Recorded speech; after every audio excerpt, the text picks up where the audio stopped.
This is the Haulin Assets podcast, where we show you how to start and run your own trucking company. Ever wanted to go out on your own? Follow Chris as he goes through the highs and lows of running on his own authority.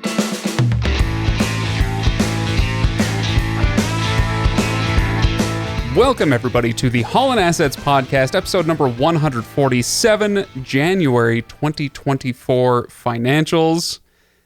I'm just going to go ahead and spoil it. It was a good month. I'm really excited to talk about the numbers. I am your host, Craig, over there. Equally, or probably much more excited, it's Chris. Hey, Craig, how are you?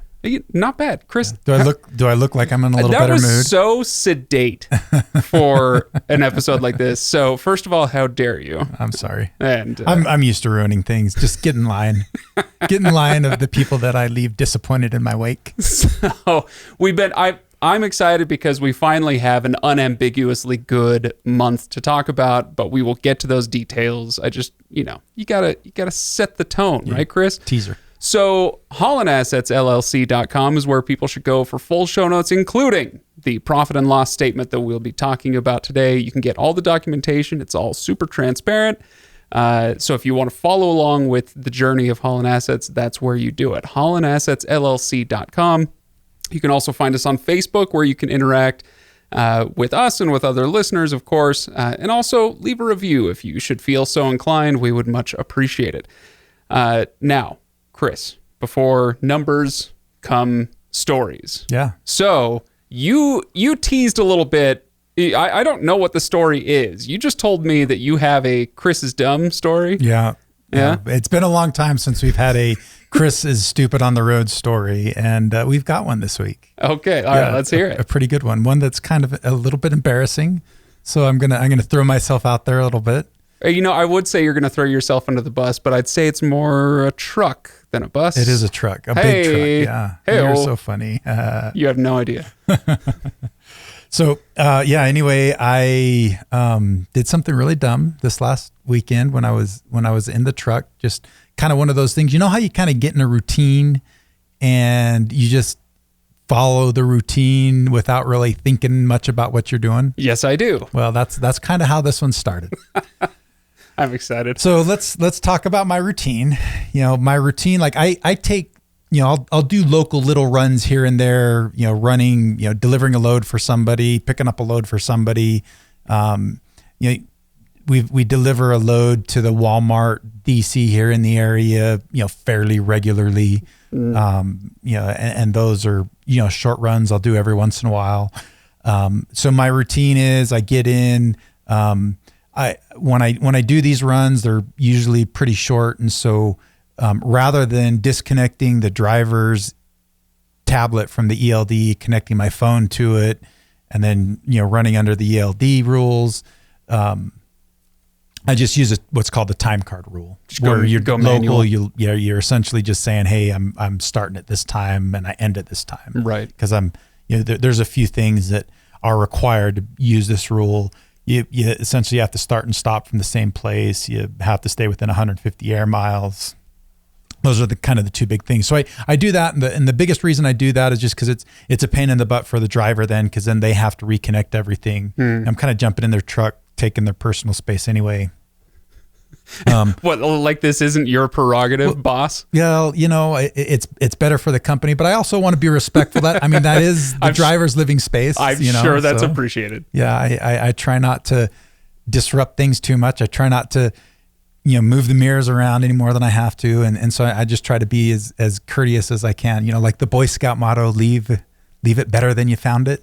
Chris, so help me. If you list that as the Boy Scout motto, it's not the motto. I am taking your Eagle Award away from you, which I assume you got. I did. Because I sure did. I am an Eagle. Yeah. So, okay, that's not the motto, but that's one of the mantras. Can I say mantra of the Boy Scouts? If we're going to have a scout off, I will win, Chris. Okay. Well, no, probably not, Mr. Military Man. I got just enough merit badges, and I got my Eagle like days of my 18th birthday. Okay, so I just by the skin of my teeth. So you're leaving things as you found them. Yeah, so I'm trying to leave things as I found them with the truck. And so anyway, I was actually borrowing this driver's truck really early in the morning because I was just using it while he was essentially had passing through Utah. Okay. And what happened was I was doing a favor for one of the brokers that we work with. They had one of their carriers had broke down in Elko, Nevada, with a truck, and so there was a load there that needed to get to Arizona, and so I was going to borrow this guy's truck, go get the load from Elko, bring it back, Salt Lake. Be done as early in the morning as possible, so that he could Hit the road and go. Not him, actually. I was just using his truck to bring the trailer back, and then another driver was going to take it the next day. Got it. And so I wake up, I kind of calculate everything. The dealership in Elko opens at 8 a.m. on Saturday. And so I calculate what time I need to leave. I leave my house at 2:30 in the morning. Get to the truck. Go, and I'm kind of I knew I was giving myself a little bit of time, and I just take my time. I'm not driving very fast. There is a little bit of winter conditions, and I'm bobtailing, so no trailer. Those trucks aren't good at all Right. in the snow when there's no weight on trailer. them. Yeah, and so luckily I didn't really run into any bad weather. A little bit of slick spots here and there, but nothing too serious. So anyway, I know I'm going to get there with plenty of time, about 7:30. And then, stupid Chris number one, Elko is on Pacific time. And so I end up getting there an hour and a half early. Mess up number two. Well, and this wasn't my mess up. They show up late and don't even open the shop until 8:20. Oh, no. And so then at this point, I'm already more than an hour and a half behind kind of where I wanted to be. And, the driver's anxious to get on the road with the truck that I've got. And so finally, I get the trailer, start driving back to Utah and come through Wendover, and I get pulled into the port, and they decide to do a level 1 inspection on me. And that's, how long normally would that take? Half an hour, Okay. 45 minutes maybe. Yeah. Depends on how many issues they find. So there's two inspectors, one that's spending most of their time inspecting the truck, and one that comes up to me and does essentially the driver inspection. And when the driver inspector says, "Hey, let me see your ELDs," I'm like, "Well, I'm operating under the time card rule." But you're outside the 150. But I'm outside the 150. And it just did not even click. I know the rule. I know you're not supposed to do that. But I wasn't even thinking, I'm out and back, easy peasy. Yep. I didn't even think I'm going out of the 150 air mile radius. And so at that point, I'm like, oh, crap. I'm in trouble. I got in trouble. So anyway, to make a long story short. You always say that, and I always laugh. Short. Yeah. Every single time you say that, I chuckle inside a little. To make a long story not so longer. We kind of talked through this, right? And I'm like thinking in my head, you know what? The ELD is recording everything. I can disconnect it right now, connect my phone to it, upload all the data onto my phone and mark it as a log. And so I end up doing that and say, hey, look, I've got the ELDs and it shows what I did. And he didn't like that either, because he thought I was trying to weasel out of it. Yeah, pull a fast one on him, which I wasn't trying to do at all. Because in reality, I had broken the letter of the law, absolutely. Sure. But I hadn't, if you look at, if I'd been running under the ELD rule, I hadn't broken any rules. I'd stayed well under the drive time. Everything was completely legit, but I had just forgot to. I'd made a mistake. Yeah. So anyway.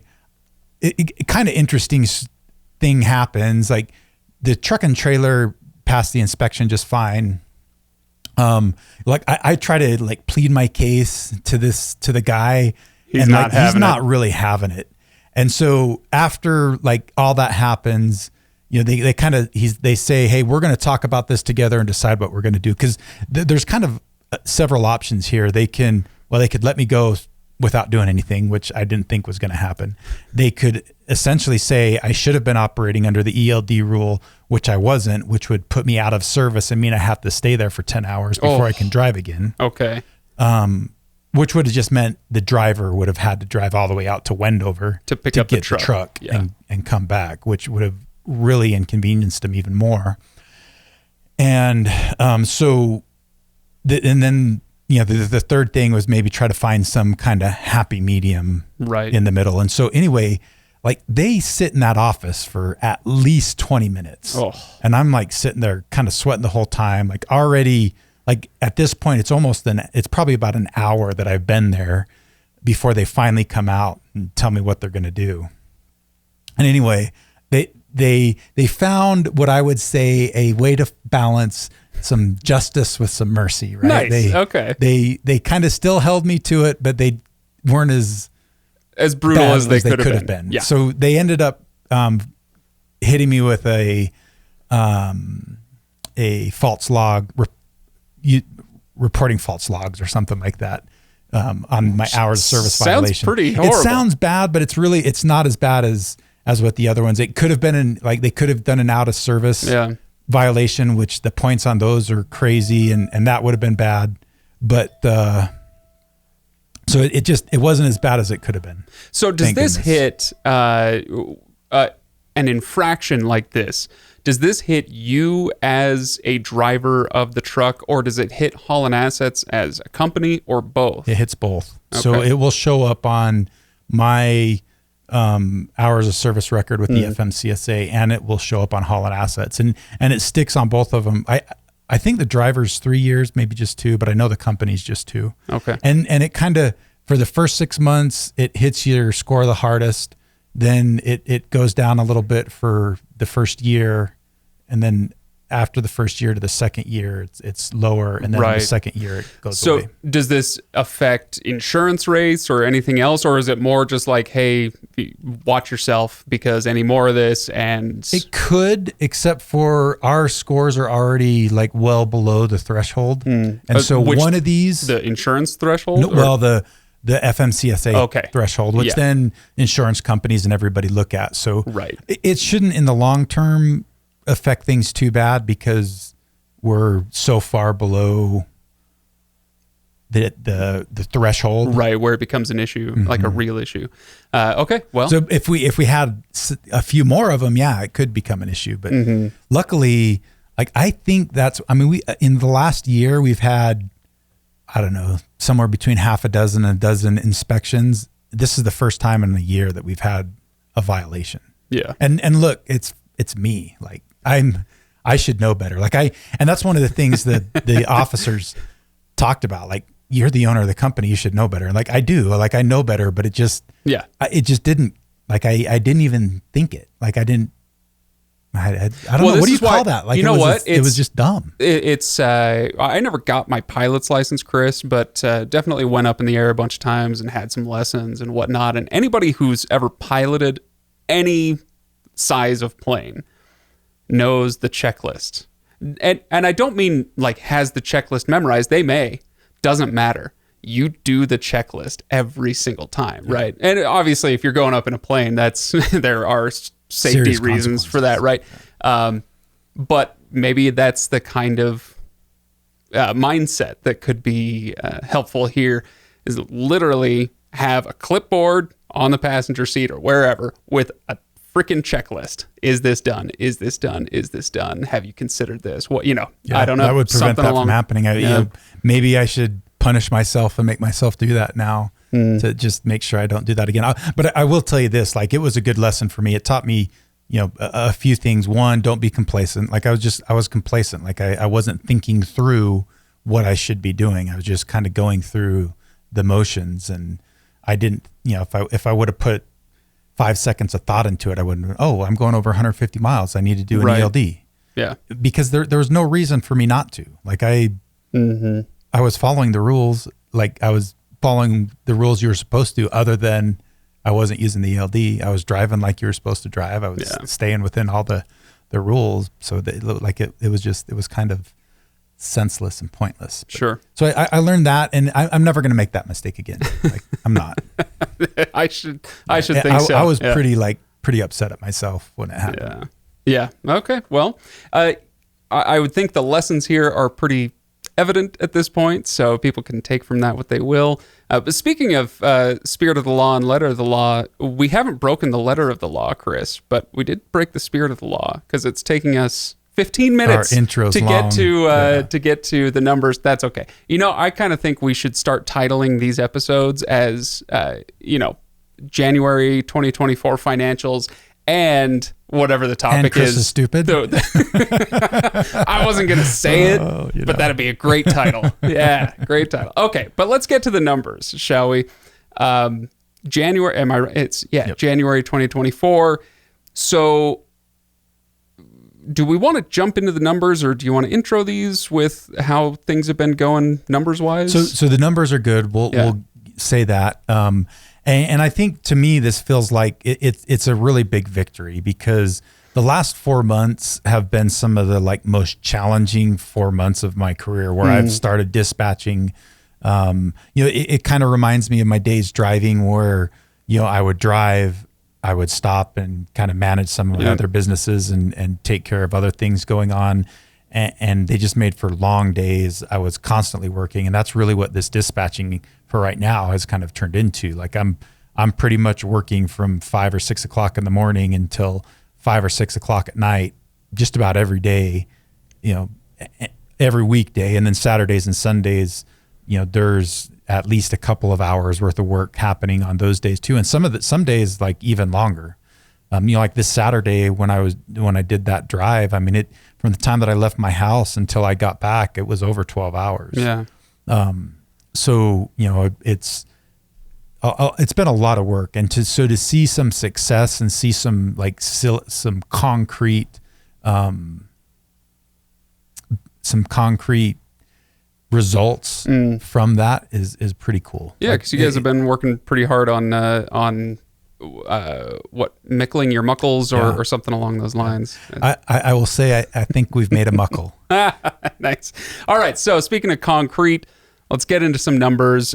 We start with the total miles run, and as I understand it, one of the trucks had to sit for a while in January, and so out of 11 trucks, you had 10 and a half running the whole month? Yeah, 10 and a half, because that one truck, actually, it sat most of the month except for Brad, our operations manager, took it to Missouri and back, and then I took it to Las Vegas and back. And then the new driver was in it probably the last week of the month. So it actually, for all intents and purposes, for not having a driver for a month, we still utilized it a decent amount. And it did some local runs here in Utah during that month too. So with, we'll call it 10 and a half trucks, what's the total number of miles? 120,930. So that's really not that far off from the last 4 months. It's the lowest of the last 4 months, but the last 4 months have been pretty high. Yeah. You guys have been running I think pretty the hard. highest was 120,000, 128,000-ish. Right. So it's not that far off. So this is, we'll round it up. You said 120.9, we'll call it 121,000 miles. How many of those were Deadhead miles? 6,347, which is 5.2%, almost identical to last month. Yeah, that's a pretty good number. For a total revenue of? Now this is the fun part. Okay. $290,958.59. It's a lot of freaking money. That's a new record. Yeah. By a lot? I think 12,000. Wow. I think. Okay. Yeah, I'd say that's a pretty good margin. Pretty good little jump. So again, rounding up, call it 291 as your total revenue number, and that gives. We need to talk about the rate per mile, which was also better than it has been in the past in January. Yes, in January, which is usually one of our worst months. So $2.40 a mile, which is the best number we've seen since August of 2022. So best number in 17 months. Which is phenomenal. It's really nice to see that kind of a number. And obviously we hope that number continues to go up, but it's a lot better than the $1.88 we were seeing at some point, right? Yeah, within the last 4 or 5 months, that's about a 50 cent a mile swing. So that's significant. So, all right. So total revenue of 291,000. Let's talk profit, because there's no sense in wondering. We've already kind of let that cat out of the bag. What was the profit this month? It was $59,546.22. Hey, and based on what you were saying, was it in the last episode or the episode last before profit that? and loss episode? Yeah. You wanted to get to 50K before you could say, I feel good about this. And here we are, 59. I feel good. I feel good. Prophecy. Yeah. There you go. Okay, good. Yeah. Well, Chris, thanks for coming. I guess that's it, right? No, we should dig into the numbers a little bit. Is there, I glanced at the profit and loss statement myself before we started recording, and I wasn't able to identify anything that jumped out as an explanation for this, just based on the profit and loss. But am I missing anything? Or are there any highlights that kind of explain what happened this month and why it was good? That's a good question. I'll talk a little bit. It's really the big difference is revenue. Our revenue was awesome. If you look at the expense side of things, it really nothing too crazy, either good or bad on the expense side of things. The best thing on the one caveat with that is fuel. Fuel was 24.3% of revenue, which is also the lowest we've seen in a really long time, since kind of the beginning of 2022, 18-ish months ago. So almost 2 years ago. So that's really good. But all the other profit and loss things, expense wise, especially, were really kind of bland, like nothing that really stuck out. So yeah. And that, of course, that doesn't mean that there weren't maintenance and repair costs. It doesn't mean that there weren't other expenses that we talk about month in and month out, but sometimes having to talk about those things makes a month like this pretty nice. When you get to say, nothing exciting, that's pretty exciting. That's exciting, right? Yeah.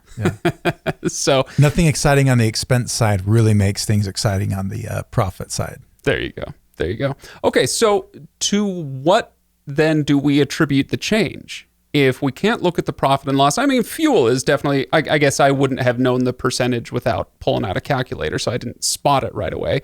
But okay, so fuel is good. Is that the driving force behind this increase in revenue? No, the fuel's definitely not a big contributing factor. Maybe a little bit. I mean, it contributed a little bit, but not much. If I had to guess, I do think the market's starting to change a little bit and get a little bit better, but maybe 25% of the increase is because of the market, if that. In reality, like, I'm going to toot my own horn a little bit here. It's really me bringing in the dispatching and doing the dispatching ourselves. Cutting that expense. So you cut that expense and the revenue per mile that I've been getting has been higher.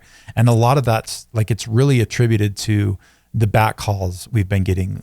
Right. We had, there's a couple relationships that I've developed since I've been doing this, where we've started to get a significant number of loads that bring us back to Utah that are decent paying from a couple different dispatchers. One of them was a broker. One of them was a broker we were already doing business with, but we do like a few loads a month with them. We're to the point now where we're doing, several loads a week. Like, we've probably at any given time have 5 loads going with these guys. Right. Like half of our trucks almost on, maybe not quite that, but pretty close to it, on with these guys. And they're really, for the most part, good paying loads. And so that's what's been the biggest difference maker. It's that relationship. And, we talked a little bit last episode about the Haulin Assets Academy that we've got kind of cooking. We're going to kind of take the education level up a notch. And one module that we're focusing in on is this finding loads and really taking a deep dive into this kind of thing. We're gonna talk about it some in, I think, probably the next podcast episode, and then we'll dive even deeper into it in Haulin Assets. But that relationship piece is just so important. Yeah, and so we'll talk about that. And it strikes me that that is actually an aspect of what you called to mind as you were saying, hey, I'm going to toot my own horn. We brought the dispatching in-house. I've been doing the dispatching. There are 2 reasons, not separate, but very much connected, 2 reasons why that would affect the bottom line. First, you're saving that line item expense, right? you got to pay the dispatcher, or you don't got to pay the dispatcher, one way or the other, right? But also there's a principle. I can't remember if we've talked about it on this show. I'm sure we have. But the principle is basically nobody is going to care about your business as much as you do. It's impossible. Human nature is what it is. Nobody can or will care about your business the way you do. And that's not their fault, right? So the dispatcher that you were using before, sure, he's a great dispatcher, great dude, but he's incapable of caring as much about your company as you are. Yeah. So when you bring that in-house, you're not just looking for the next load, you're thinking about building that relationship with the broker. You're thinking about finding direct shippers. You're thinking about things more and more strategically than the outside dispatcher could. Is that fair? Yeah, that's absolutely fair. And I actually did an analysis on in December of I'm a kind of a competitive person, so I kind of wanted to, imagine that. I always want to try to do better. I'm always trying to be better at whatever it is that I do. And part of that is just kind of, comparing, what I'm doing to what somebody else is doing and trying to see if I can either learn from them or, make adjustments so that I can do better, and knowing kind of how other people do things and how they perform kind of helps you do that. And so I did a comparison of our numbers in December of the rate per mile on the loads I was getting. I weighted it and everything to make it based strictly off of mileage. And so, I took the number of miles the trucks I drove, the revenue they brought in, calculated the rate per mile. And I did the same thing with the other dispatcher.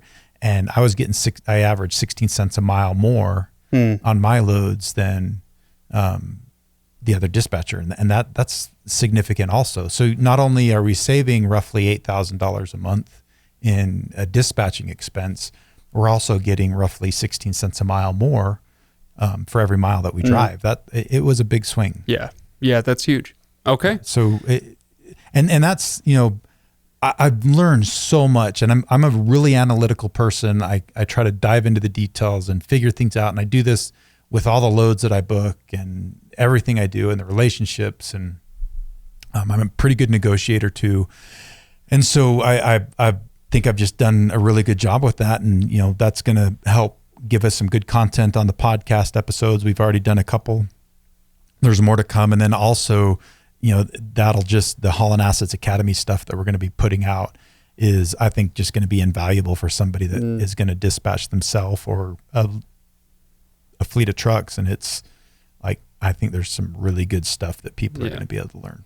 Would you say if we went back 5 years ago and started this podcast again and hit kind of the basics of what it takes to be a successful owner operator, would you have talked about dispatching more knowing what you know now? Or do you feel like we did hit it pretty well? No, I would have talked a little bit about it more. I couldn't talk about it with the same authority then that I can now because I wasn't really doing it. And I don't know that I would change, especially that first year that you're operating. You really need a dispatcher that's got experience that can get you through that first year and help you build the relationships and just get brokers that will let you take loads for them because you're so new. Right. Once you've got at least 6 months to a year under your belt, then most brokers will give you loads. Before that, like it's slim pickings, and if you've got a dispatcher that's already got relationships, it makes it that much easier. So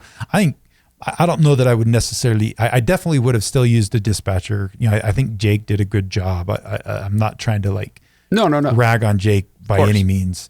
But at some point, for most companies, that's a service you're probably going to want to bring in house, and it just now it's definitely the time for us to do that.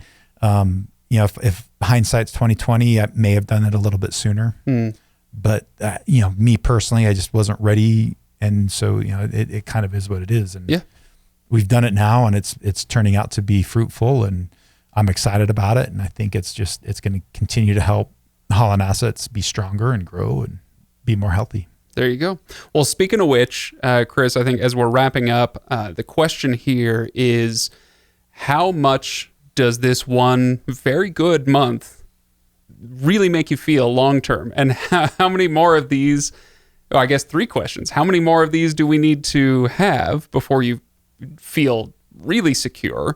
And then do you think that February is going to look like this? It's a good question.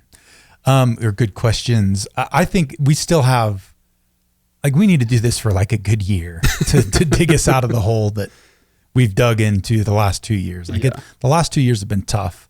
If we can continue to kind of do this for a year, that's going to make a significant dent on the challenge that we've had over the last year. So we need to keep, like, this is not the end by any means. Like, we've got to keep pushing. We've got to kind of keep our focus on what we're doing and continue to improve. We can't, like I told in the story at the beginning of the podcast, we can't become complacent. We can't get into a routine. We're not to that point yet. So we can't slow down. And it is going to take a little while. But as far as, what do I see over the next little bit? I think this is a good indication, like really what's happened over the last 4 months. We've been constantly improving, right? And this has been our best month, which is January, which is usually a pretty tough month in trucking. Short term, like February, I think February is still going to be a challenge. Challenge. Yeah. Okay. I kind of already feel, and we're a week into February.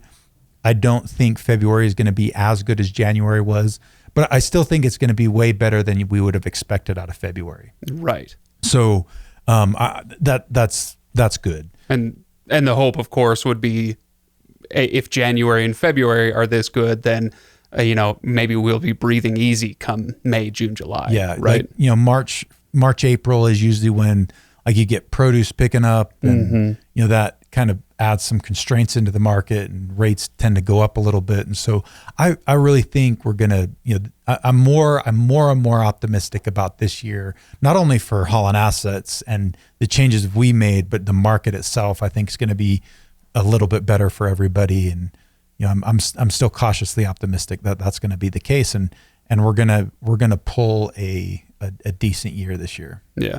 Okay. Well, Chris, that sounds like a good place to wrap up. Do we have an impact tip beyond make a checklist? I don't have one today. No. Don't slip into an unfortunate routine that leaves you, high and dry. Yeah, there you go. So thanks everybody for listening. Don't forget to go to HaulinAssetsLLC.com. Don't forget to find us on Facebook and leave a review should you feel so inclined. And absolutely keep an eye out in both of those places, on Facebook and at Haulin Assets LLC, and on this show, for when Haulin Assets Academy launches. It's in the works. It's going to take a while, okay? So be patient, but it'll happen, and you're going to love it. Chris, thanks for coming in this week, and I'll see you next time. See you then.